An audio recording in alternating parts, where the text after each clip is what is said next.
We have a question from Talking Head. His question is, what saber style that isn't present would fit nicely into the game? Examples: German, British, Italian, etc. Oh, let's see here.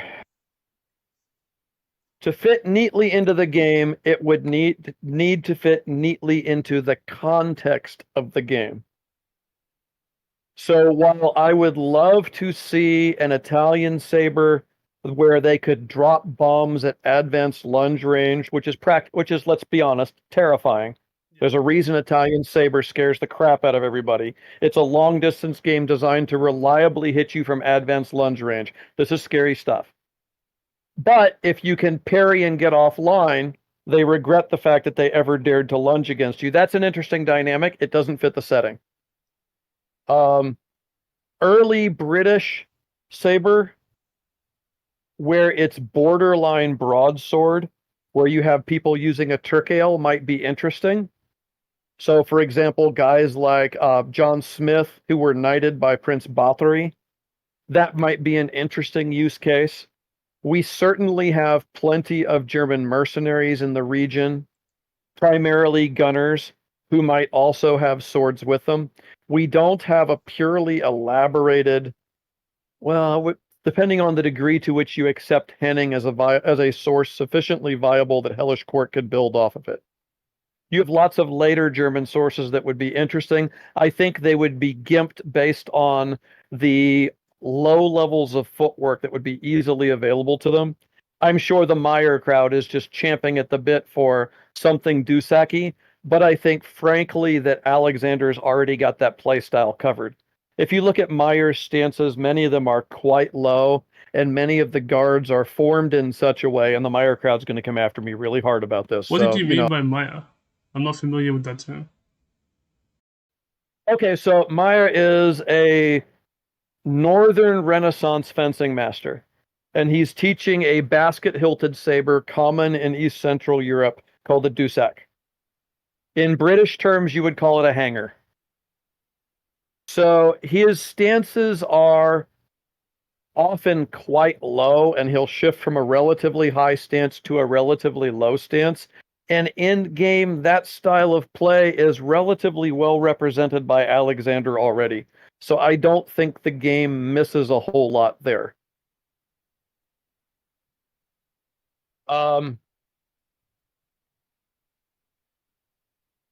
I think Hellish Court, for the most part, does a great job of showing the different saber styles and what's available. I don't think it's lacking there much at all. And the basic thrust styles are there and ready. The longsword is an anachronism by then, but it still floats around. So I don't think it's actually missing an awful lot, to be honest with you. Unless you wanted to get anachronistic with the time period as a sort of player mod, at which case bringing in a broadsword player and an Italian style saber fencing would be great for shits and giggles, but wouldn't fit the setting at all. He has a second question. His question is, what other styles or weapons would you like to see in Hellish Quart? Oh my.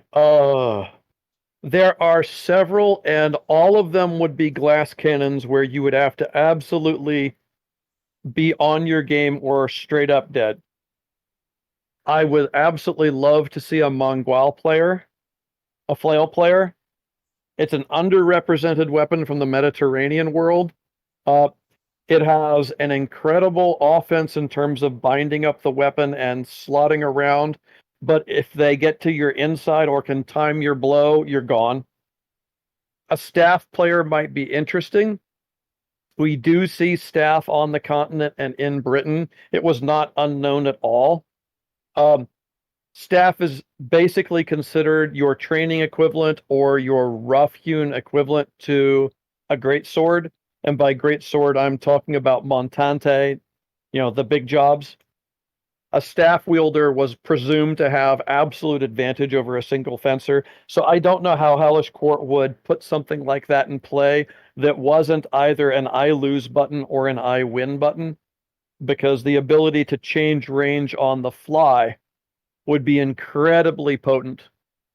And that would be very, very hard to represent fairly and have it be interesting. I know people want pole arms. Pole arms are kind of like spear. They would have to be gimped. And I think the way they would have to gimp it is to do a lot like what they do for Yendrick and take a lot of the haft and butt play off the weapon, so that if you manage to get past the head of the weapon, it wouldn't be hard to do them dirty at all.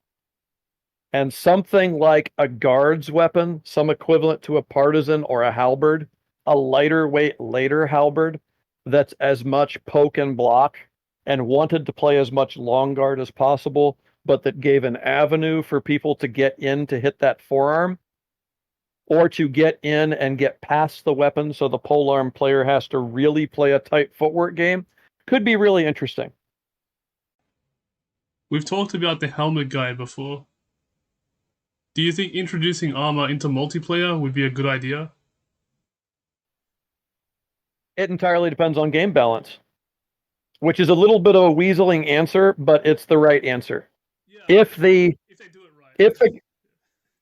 If the guy in armor is able to move in such a way that he's able to actively present armor to a blow while moving, so that he can say, I'm getting my armor in the way of this blow as a fairly reliable defensive option while attacking, he's terrifying.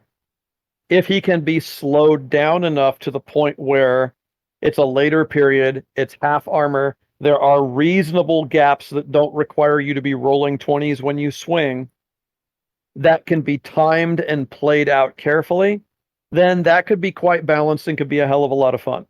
People who have never played in armor do not understand the degree to which it is an incredible I win button. You've basically taken 90% of your geometry and said, none of those blows count. The difference is you get tired, and you get tired fast.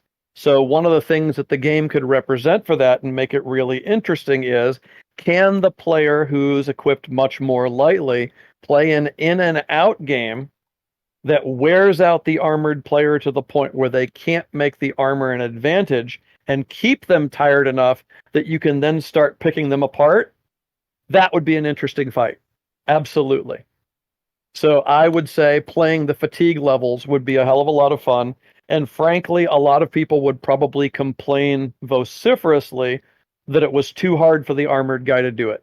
But the people who figured out how to manage their energy correctly, those guys could be a hell of a lot of fun to fight against, and quite hard.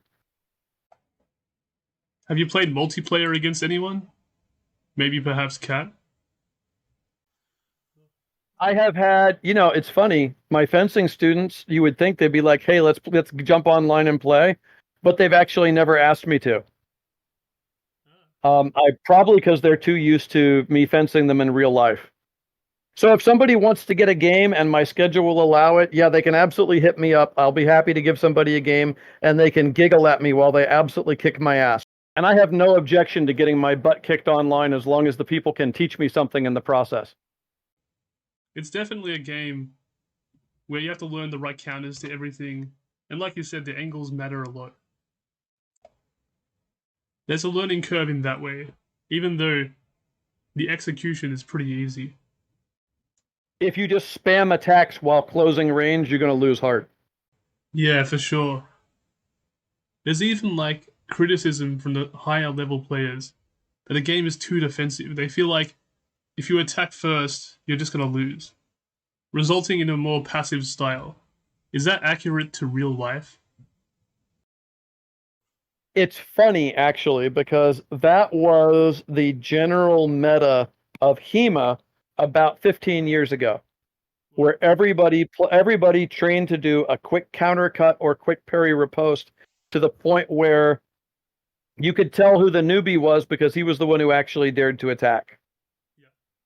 And you would see a lot of trying to draw someone into attack so you could then snap your alligator jaws shut and giggle at them while you smash them to the mask. So if Hellish Quart holds common with actual fencing practice evolution, so not fencing as a technique, but with tactical maturity, Somebody out there is going to figure out how to create an attack, which then draws the response, and they're going to develop what's called a counter riposte game. I'm going to draw the response, I'm going to punish the response, then I'm going to win. Strong first intention strikes are not going to cut it. Defensive play will rule the roost until somebody figures out what the counter plays to it are. And I'm not about to lecture guys who are strongly competitive in a game that I'm still basically kind of a newbie at. But if they do it, then the meta will shift, and it will shift aggressively and fast, because sitting and playing Counter-Strike won't work anymore. So how would you actually describe your saber work? Let's say you were going to compete again. In fact, I'll be competing in about 3 weeks in Prague. I am very much a counter riposte player. I want to put something out there and see how you react. If you give me a reaction that I know how to punish, I'm just going to hit you. If you give me a reaction I don't know how to deal with, I'm going to try to get out. But what I really want to do is make an attack that forces a response, and then have you attack me from that response, because it narrows down the list of things you can be doing and makes your play more predictable. So it gives me, from parry X, I know you can't do attacks 1 and 2. 3, 4, 5, and 6 are on the table. 7 and 8 are long shots, and if you do them and I'm on my A game, I'm just going to bonk you on the noggin and giggle. And I know I can try to parry 3, 4, 5. Then I can counter riposte, and we get into dueling counter ripostes or stop hits and feints. Because until very recently, my mobility has been somewhat gimped. My big problem has been people with really strong first intention attacks, just because I've lacked the mobility that I used to have. So I tend to try really hard to get a bind, or if I can't get an actual bind, I want a virtual bind where you've picked a line with your weapon and I've sealed that line with my weapon, and now I'm waiting for you to either double down and attack into my sealed line so I can stab you in the face and snicker, or for you then to say, okay, you've moved your rook, I've moved my bishop, now it's go time. I don't want to be playing random dancing where you could do anything and I could do anything, because then it's really, really random as to which of us gets hit. Right. Would it be like in boxing, with outfighters, infighters, brawlers? Or is it different to that? No, it's excruciatingly like that. It's very, very much like that. A Philly shell guy plays very differently than a peekaboo does. Yeah, for sure. Yeah, so I am probably closer in style to a peekaboo fencer in terms of my fencing. I have no problem. I have no problem if you want to try to close distance, because at some point while you close distance, I'm going to mix my metaphors here. I'm going to get an elbow to your forearm, and that will let me skate out of range while popping you, either with a straight left as I gain distance, or with an uppercut as I step slightly to the side. Right. That's the style of play I'm into. I don't have the physicality in my mid-50s to play a crouch and hook boxing game, and I never have, because I've always been dump-steaded in Constitution. I used to have the timing to where I could play a more Philly shellish game and try to let the attack just slip past me a little bit or make it fail by an inch or two. I'm starting to get that agility back now. Probably definitely not in time for Prague. In my case, I absolutely want glove on my forearm, glove on my shoulder, glove on my glove, something that gives me structure from which I can pick you apart in the greatest safety possible. So you said you're going to compete. Tell me about the Prague competition. So in Prague, there's an event called Saber Slash, and it is run by some Barbasetti folks who are out there, and it's a regional tournament, and so a whole bunch of people are going to fight. I'm going to teach a seminar on the Rodopio, or how to do multiple lunges in a row without killing your knees and feeling like a drunken wildebeest. And then I've been invited to fence in it, and I have a number of associates who've been helping me pull these saber manuals out. And I'm going to give each of them at least one bout, and we're going to hang out and take pictures and meet in real life and be very, very happy about that.